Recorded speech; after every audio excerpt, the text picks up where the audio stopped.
in states like mine, where women have access to essential reproductive care, Republicans are working to strip that access away, ignoring the will of states like Nevada that have chosen to protect these rights. Let me give you an example. In Arizona, voters went to the polls last November and overwhelmingly chose to enshrine abortion protections in their state constitution. But since then, Republican politicians in their state legislature have been trying to pass bills that would limit the use of medication abortion and ban doctors from even informing women about abortion as a potential treatment option. Or how about Missouri, where anti-choice politicians are trying to get a measure on the ballot that would overturn the abortion rights protections Missouri voters just approved last November.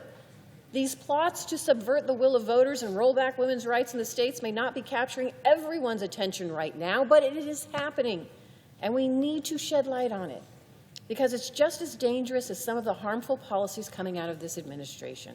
In fact, the Trump administration made it more clear than ever they're not concerned about women's safety when they eliminated guidance that hospitals have to provide abortions in emergency situations.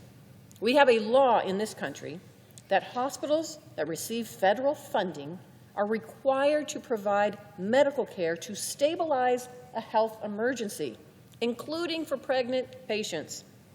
In cases where an abortion is necessary to stabilize a patient, hospitals are obligated to provide that care. It's called the Emergency Medical Treatment and Active Labor Act, or EMTALA, as many people know it.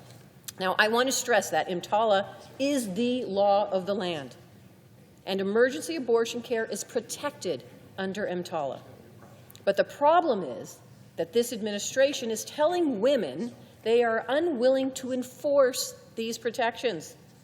That is incredibly dangerous, and it ignores the laws. It might not be front-page news every day, but when you take all of these actions together, it is clear that this administration and Republicans at every level of government are taking the steps they need to implement a nationwide abortion ban.